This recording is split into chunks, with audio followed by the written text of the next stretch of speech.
वृंदावन विहारी लाल की जय।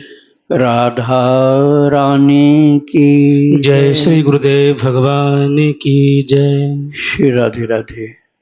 भक्ति प्रश्नोत्तरी कार्यक्रम प्रारंभ किया जा रहा है। आइए हम भक्ति संबंधित प्रश्नों को श्रवण करें। श्री राधे राधे गुरुजी, आपके श्री चरणों में कोटि कोटि दंडवत प्रणाम। राधे राधे गुरुदेव, राधे आपके चरणों में दंडवत प्रणाम। राधे। गुरुदेव, मेरा प्रश्न ये है कि भगवत प्रेम को प्राप्त करने के लिए इसी जन्म में हम भजन करते हैं, साधन करते हैं, लेकिन कई लोग ऐसे हैं कि इच्छा है भगवत प्रेम प्राप्ति, लेकिन ना वो भजन कर पा रहे हैं, ना साधन कर पा रहे हैं, या तो माया के कारण से, या मोह के कारण से, या अहंकार के कारण से। तो ऐसा कोई साधन है क्या जो भगवत प्रेम हम प्राप्त भी करें और सहज भगवत प्रेम प्राप्त हो? मतलब वो प्रयास भी करे लेकिन उतना सक्सेस नहीं हो पा रहा। जैसे मैं अपनी बात करूं तो गुरुदेव की आज्ञा थी कि मैंने पूछा था अपने गुरुदेव से कि गुरुदेव, इसी जन्म में भगवत प्रेम या भगवत प्राप्ति अगर मुझे चाहिए तो क्या करना पड़ेगा? उन्होंने बताया 1 लाख मंत्र जप करो पर डे मेरे को। तो मैं करती हूँ, कोशिश करती हूँ, कभी कभी बहुत मन लगता है, कभी कभी लगता ही नहीं है, लेकिन दिमाग में एक टारगेट बना के रखा कि 1 लाख करना है, ये न किन प्रकार 1 लाख करना है। तो मेरा क्वेश्चन ये है कि जैसे कभी मन लगता है, कभी मन नहीं लगता, ऐसे करते करते क्या हमारी नाव पार हो जाएगी, या इसके लिए पूरा एकदम संघर्ष करके, एकदम सब त्याग करके, क्योंकि मैं गृहस्थ आश्रम में हूँ, मेरी छोटी बेटी है 5 ईयर ओल्ड, तो उसकी भी जिम्मेदारी मेरे ऊपर है। तो कहीं ना कहीं मन तो भटकता है ना, बच्ची है, ये है, वो है। एकदम एक स्थिर होके मन जो भजन में लगना चाहिए, कभी बहुत लगता है, कभी लगता ही नहीं है। तो क्या ऐसे हम पार हो जाएंगे केवल गुरु के वचनों पे श्रद्धा और विश्वास करके, कि इसके लिए हमको भी त्याग करना पड़ेगा? राधे राधे। देखो, गुरुदेव ने जो कहा वो तो परम कल्याणकारी है, मुख्य तो वह है, लेकिन एक चीज मैं सहयोगी बताऊंगा। तुलसीदास जी महाराज ने कहा, बिनु सत्संगन हरि कथा, तेहि बिनु मोहन भाग, मोह गए बिनु राम पद, होई न दृढ़ अनुराग। दृढ़ता वाला अनुराग, अनुराग मतलब प्रेम। दृढ़ता वाला अनुराग कैसे मिलेगा जो इधर उधर मंगाए नहीं, पक्का प्रेम भगवान के चरणों में हो। तो तुलसीदास जी कहते हैं कि दृढ़ अनुराग के लिए मोह दूर होना जरूरी होता है। और मोह दूर कैसे होता है? वो कहते हैं मोह दूर करने के लिए भगवान के भक्तों की कथा की निरंतर आवश्यकता पड़ती है। और वो कैसे मिलती कथा? कहते हैं उसके लिए भक्त की आवश्यकता पड़ती है, तभी भक्त की कथा मिलती है। तो बिनु सत्संगन हरि कथा, जब भक्त मिलेंगे, संत मिलेंगे, तब हरि कथा मिलेगी। और तेहि बिनु मोहन भाग, मोह गए बिनु राम पद, होई न दृढ़ अनुराग। तो जप तो करना है, गुरु जी की आज्ञा के अनुसार जप करना है, लेकिन भक्तों का और भगवान का चरित्र भी सुनना है। हरि कथा में दोनों होते हैं। जैसे हरि कथा में आप मान लीजिए भागवत आप सुन रहे हैं, तो ऐसा कोई स्कंध नहीं है जिसमें भगवान की कथा के साथ भक्त की कथा न हो। ध्रुव जी की कथा साथ चल रही है, प्रहलाद की कथा साथ में चल रही है, गोपियों की चल रही है, और राजा जनक की कथा चल रही, अम्बरीश जी की कथा चल रही, और साथ साथ भगवान की कथा चल रही। तो भक्त और भगवान दोनों की कथा जब हम सुनने लग जाएंगे प्रेम से, और जप भी खूब करेंगे, तब ये कार्य सरलता से हो जाएगा। तो जप हो गया गुरु आज्ञा से, और ये मोह को भगाने के लिए, क्योंकि तेहि बिन मोह न भाग, और मोह गए बिन राम पद, होई न दृढ़ अनुराग। मोह गए बिना दृढ़ अनुराग होगा नहीं। और मोह कैसे जाएगा? भक्त भगवंत चरित सुनने पर। तो भक्त भगवंत चरित भी सुनिए और जप भी करिए और लगन से लगे रहिए इस कार्य में, तो आपका मोह दूर हुआ, गुरु आज्ञा का पालन हुआ, और मोह दूर होते ही दृढ़ अनुराग भगवान से हो जाएगा, जो कभी टूटने हटने वाला नहीं। श्री राधे राधे। राधे राधे श्री प्रभु राधे जी। राधे। प्रभु जी मेरे दो प्रश्न हैं। पहला तो ये कि क्या गुरु मंत्र को हम लेट करके भी कर सकते हैं, जैसे तबीयत ठीक नहीं है लेटे में और मंत्र मन कर रहा है कि करें, तो क्या कर सकते हैं इसमें? हाँ, अस्वस्थ हो तब कर सकते हैं। स्वास्थ्य, शरीर का स्वास्थ्य नहीं सही है तो फिर जैसी हालत में है उसी हालत में करना तो पड़ेगा। दूसरा प्रश्न है, पहले मैं महामंत्र की माला 64 माला कर लेती थी और अब उसमें थोड़ा कम मन लगता है, लेखन में ज़्यादा लगता है, तो मैं लेखन में ज़्यादा बोल देती हूँ। तो क्या, वैसे अभी मैंने कल से ही ये सोचा है, सोऊंगी तब जब मेरे पूरी हो जाएंगी माला। हाँ, बढ़िया। लेकिन क्या ये लेखन ज़्यादा अच्छा है, ये करना ज़्यादा चाहिए कि देखो, मंत्र का जाप? अलग अलग स्थिति होती है शरीर की। एक होती है साधक की अवस्था, युवावस्था, उस समय रोजाना जोश नया, रोजाना जोश नया, और आगे बढ़ना और आगे बढ़ना और आगे बढ़ना। लेकिन जब उम्र ढलने लग जाती है तो आगे नहीं बढ़ पाते हैं, जहाँ पहुँचे वहीं पर टिक जाएं तो बड़ी बात, और नहीं टिक पाते हैं तो फिर अपना जो उसका सार है अर्थात ध्यान, चिंतन, वो मजबूत बनाना चाहिए कि भगवान का चिंतन हमारा बना रहे। जब हमसे जितना प्रभु करा रहे हैं उससे कम नहीं होना है। लेकिन अब जैसे मान लो हम पहले 3 लाख करते थे, ऐसा सपोज, ऐसा मानो कि पहले होता था 3 लाख। अब बुढ़ापे में न माला चल पा रही है, न बैठ पा रहे हैं, न लेट पा रहे हैं। अब दवाइयाँ इतनी खानी पड़ रही कि दवाई का ही नंबर याद करना पड़ता है, तो फिर उस समय जप तो कम होगा, लेकिन भगवान का स्मरण बने रहना चाहिए। तो आप जितना जप हो रहा है उससे कम मत करना, और भगवान की याद ज़्यादा करो, याद ज़्यादा करो, उससे कल्याण होगा। राधे राधे। प्रभु जी ये माला क्या लेट करके भी कर सकते हैं माला से? हाँ, लेट के करो, लेट के करो। राधे राधे। राधे राधे।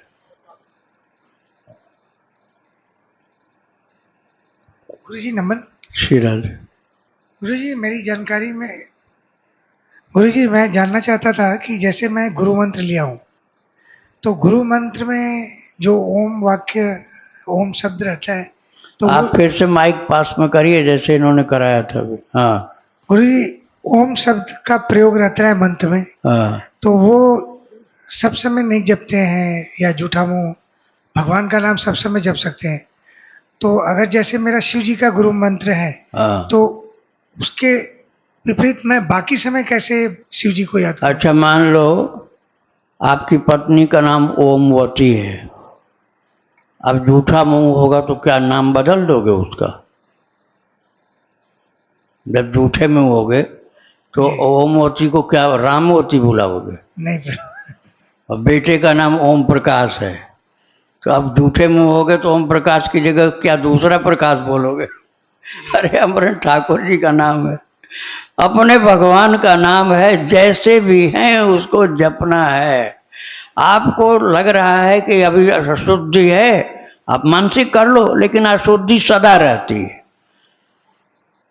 अगर 1000 बार कुल्ला कर लो और फिर किसी के ऊपर थूक दो तो शुद्ध मानेगा? वो कहेगा हमको जो गंदा कर दिया तुमने। हमेशा शरीर अशुद्ध ही रहता है, इसलिए आप जपते जाओ, जपते जाओ। जिंदगी भर जपा है तो काहे कब छोड़ना? ठीक है, प्रभु का नाम जपते रहो। ओम जपते हो तो ओम भी जपो। मंत्र जप सकते हैं? बिल्कुल जप सकते हो। शौच में या हाँ, वॉशरूम आप में? नहीं, शौच के समय राम राम जपो। शौचालय में राम राम राम राम राम राम सीताराम सीताराम सीताराम, कोई दोष नहीं। ओम उस समय नहीं बोलना चाहिए। ओम बोलने में प्राणों की गति ऊर्ध्व हो जाती है। ओम बोलने में प्राणों की गति ऊपर की ओर जाती है, और उस समय हमको नीचे की ओर ले जाना, क्योंकि शौच करने के लिए, मल मूत्र त्यागने के लिए प्राणों की गति नीचे जाती है, नहीं तो पेशाब टट्टी होगी नहीं, फिर ऊपर की ओर खींच जाएगा वो।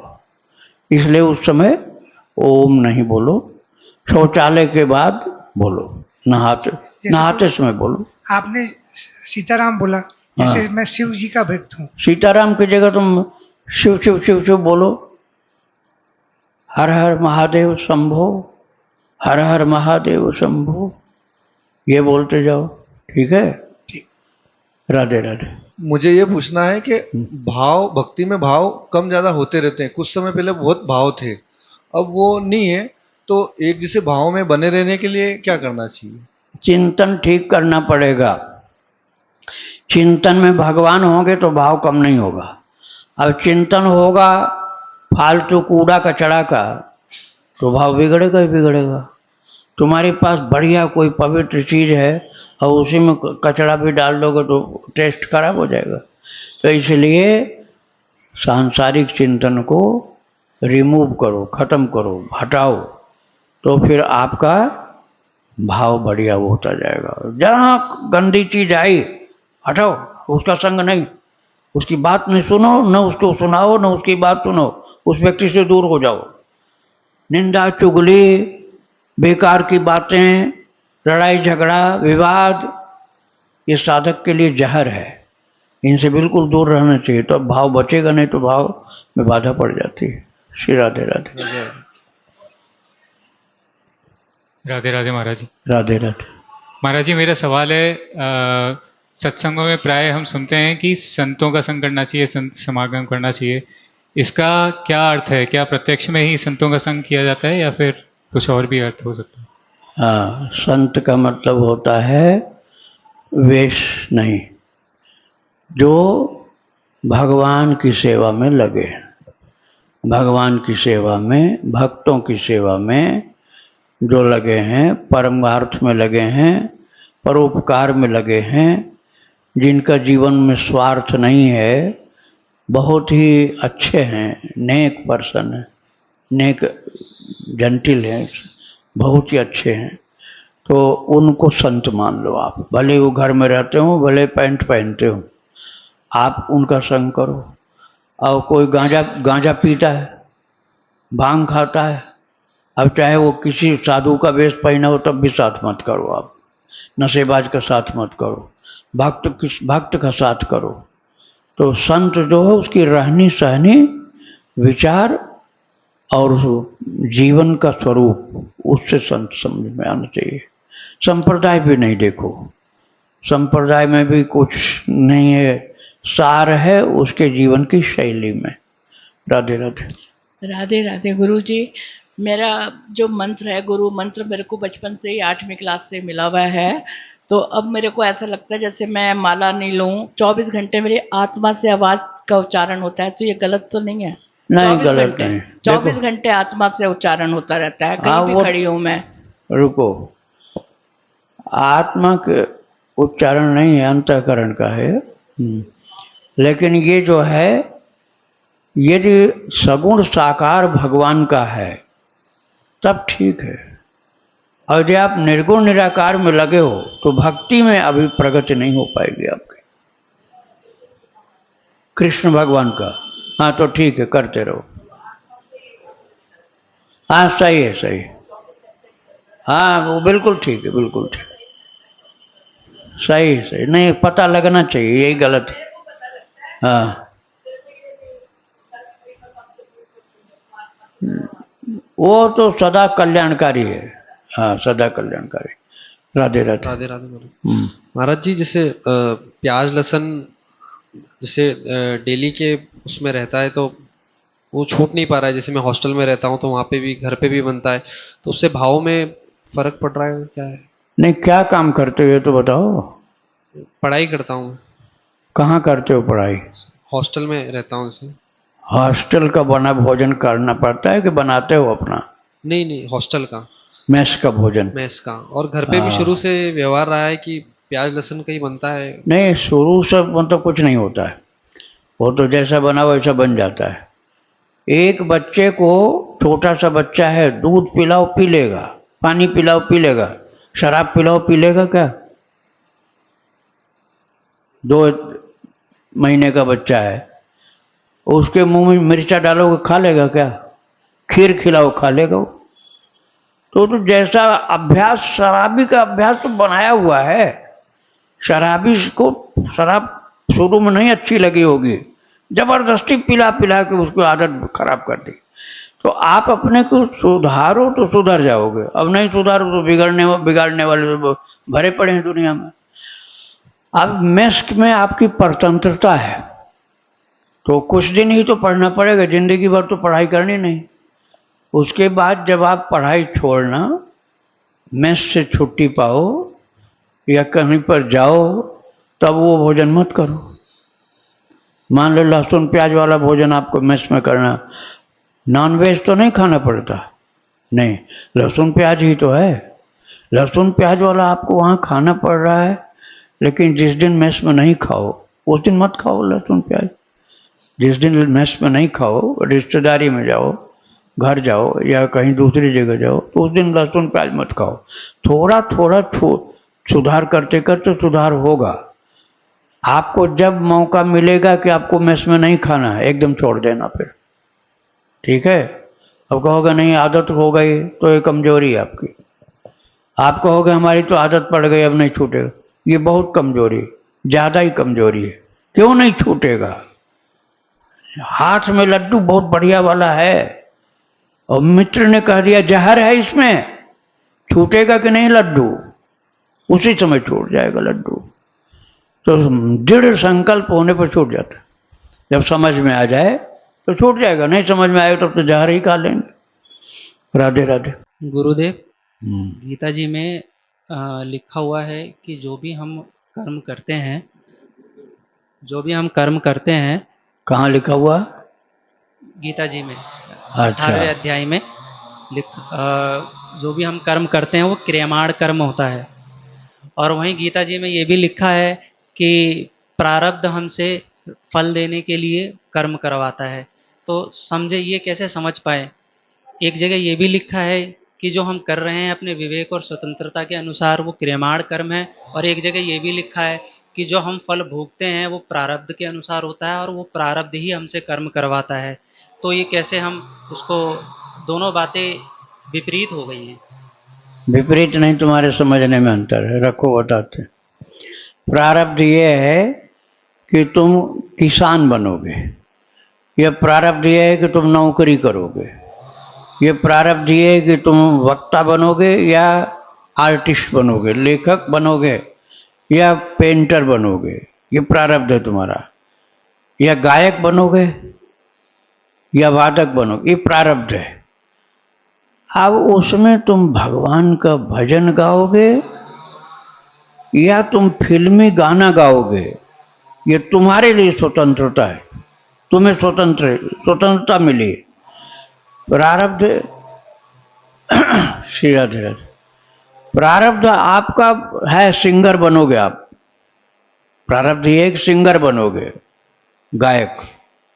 अब सिंगर तो तुम बन गए, लेकिन तुम एकदम अश्लील गाना गा गा करके फूहड़पन का अपनी जिंदगी खराब कर रहे हो, दूसरों को भी खराब कर रहे हो। एक तो सिंगर वो भी है, और एक सिंगर वो है जो कन्हैया के बहुत प्यार भरे गीत गा गा करके और खुद आनंदित हो रहा है, दूसरों को भी आनंदित कर रहा है। तो सिंगर बनना तुम्हारा प्रारब्ध था, लेकिन उसको यूज कैसे करोगे, मिस यूज करोगे या सही ढंग से उसका फायदा उठाओगे, इतना तुम्हारे हाथ में है। समझ में आया कि नहीं आया? हाँ, तो प्रारब्ध का उपयोग करना, प्रारब्ध का सदुपयोग करना या दुरुपयोग करना, ये तुम्हारी छूट है। समझ में आ गई बात? हाँ, प्रारब्ध तो हमको करे, जैसे मरने का है, उस समय मरेगा आदमी, जिस उसका प्रारब्ध जिस समय मारने का बता रहा उसी समय मरेगा। मरने के पहले तुम क्या करके मरोगे? शराब पी करके मरोगे कि भगवान का चरणामृत पान करके मरोगे? इसमें तुम्हारी छूट है। समझ में आई बात? तो प्रारब्ध ही नहीं कुछ कर रहा है, प्रारब्ध सिचुएशन क्रिएट करता है। उस सिचुएशन को आप यूज कैसे करोगे, ये तुम्हारे हाथ में। आई समझ में बात? हाँ, चलो पूछो। महाराज जी, जैसे कोई यात्रा पे जा रहा है, तीर्थ यात्रा पर, और उसके साथ जैसे कोई हादसा हो जाता है, तो हादसा तो उसका प्रारब्ध है, लेकिन जो तीर्थ यात्रा पे वो जा रहा है वो उसकी खुद की स्वतंत्रता है या वो प्रारब्ध ही उसको ले जा रहा है? नहीं नहीं, रखो, उस जगह पर जाकर के मृत्यु होगी, ये प्रारब्ध है, उसी जगह पर पहुंच कर होगी। लेकिन उस जगह पर पहुंच करके तुमने खूब वहां मचाया गंदगी का तांडव, और जितने लोग थे सब शराब पी करके मतवाले होकर के वो बस उलट के ही मर गए, अब नरक में जाना है। और तुमने वहां अखंड कीर्तन किया, मरना तो है, बस तब भी गिरेगी, और अखंड कीर्तन किया और भगवान का प्रसाद पाया, उसके बाद बस उल्टी, तो अब भगवान के धाम जाएंगे। घटना वही है, लेकिन तुम्हें छूट दी गई, इसलिए मनुष्य का शरीर तुम्हारा है। भगवान ने मनुष्य के शरीर में करने की छूट दी है, इसलिए कह दिया कर्मण्येवाधिकारस्ते, कर्म करने में पूरा अधिकार है तुम्हारा।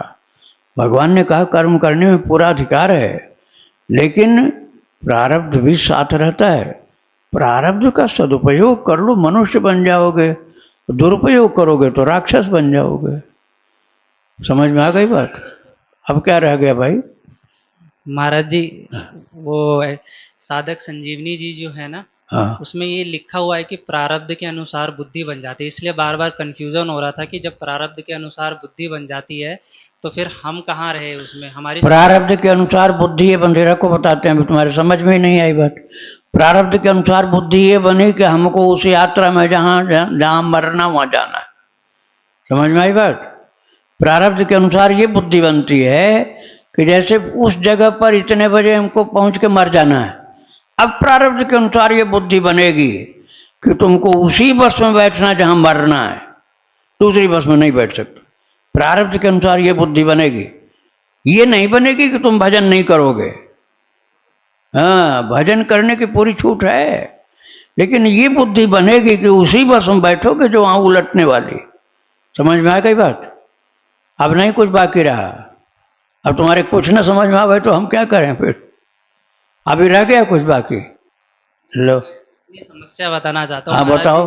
महाराज जी, ये सब प्रश्न का कारण ये है ना कि मुझे एक बीमारी है, मानसिक बीमारी होती है, एक ओसीडी। उसमें क्या होता है कि हमारे अंदर बहुत सवाल आते हैं और जब तक उसका जवाब नहीं तो मिलता, तुम पूछो सवाल। इसलिए महाराज जी आपसे विनती है कि इसको ऐसे अरे तो जो मैंने बताया वो तुम्हारे अंदर आया कि नहीं आया? आ रहा है महाराज जी, समझ में आ रहा है जो मैंने जी। बताया उत्तर वो समझ में आया कि नहीं आया? जी तो पूछो और आगे फिर।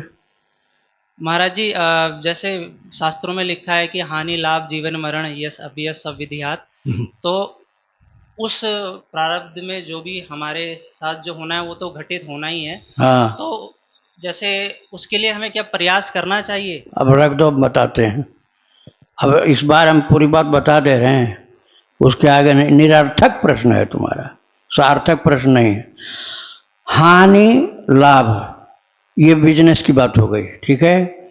अब एक आदमी चोरी कर करके, बेईमानी करके, मिलावटखोरी करके बिजनेस कर रहा, तब भी हानि होगी उसकी। और एक आदमी जो है ईमानदारी से कर रहा, तब भी हानि होगी, यदि हानि होनी है, ठीक है। तो मिलावटखोरी वाला तो नरक जाएगा, और जो दूसरों के परोपकार में अपने बिजनेस में लगा हुआ था, उसका बिजनेस खत्म हो गया, हानि हो गई, लेकिन उसको भगवत धाम की प्राप्ति हो गई। बिजनेस में घाटा दोनों को हुआ, लेकिन एक के द्वारा महान पुण्य हो गया और एक के द्वारा महान पाप हो गया। समझ में आया? इसी तरह से लाभ की बात, जैसे हानि की, हानि लाभ जीवन मरण। मरण जैसे हमने पहले बता दिया कि जहाँ एक्सीडेंट होना मर गए, और जीवन इतने साल जिंदगी जिंदा रहना है, 100 साल जिंदगी है, 50 साल 60 साल, उतने दिन जीवन रहेगा। अब जीवन भर तुम क्या कमाओगे या क्या गंवाओगे, तो इसके लिए स्वतंत्र हो तुम, उसके लिए स्वतंत्र हो। भगवान ने हाथ पैर इसीलिए बुद्धि दिया, इसीलिए बुद्धि दिया। हानि लाभ जीवन मरण, यश अपयश विधि हाथ, मतलब विधाता के हाथ में। यश अपयश से किसी का भला नहीं होता है, बस उसमें आसक्ति होती है। आप जो महान पुरुष होते हैं वो यश अपयश की चिंता ही छोड़ देते हैं। हमको अपने कर्तव्य का पालन करना है, चाहे कोई बुरा कहे चाहे भला करे, हमको अच्छा कर्म करना है। तो वो यश अपयश मिलेगा, ठीक है, उसके प्रारब्ध के अनुसार, लेकिन उसका कोई भी उनको कोई चिंता नहीं होती, कोई टेंशन नहीं होता कि हमारा यश होगा कि अपयश होगा। नहीं, हमें तो अपना काम करना है। हमको अपना काम मतलब अपनी भक्ति करनी है, ठाकुर जी का काम करना है। तो हम अपने लक्ष्य में लगे रहें। इधर उधर इतना परेशान रहोगे तो लक्ष्य ही भूल जाओगे तुम। अपने लक्ष्य पर लगे रहो, फिर जो होना सो हो जाए तो सही पहुंचोगे। और जब तुम लक्ष्य पर जा ही नहीं रहे, पहले से चिंता में से घसीटते जा रहे हो, ये होगा कि वो होगा, ये होगा कि वो होगा, तो कुछ कर ही नहीं पाओगे फिर। श्री राधे राधे। वृंदावन बिहारी लाल की जय, राधा रानी की जय, जय श्री गुरुदेव भगवान की जय। श्री राधे राधे।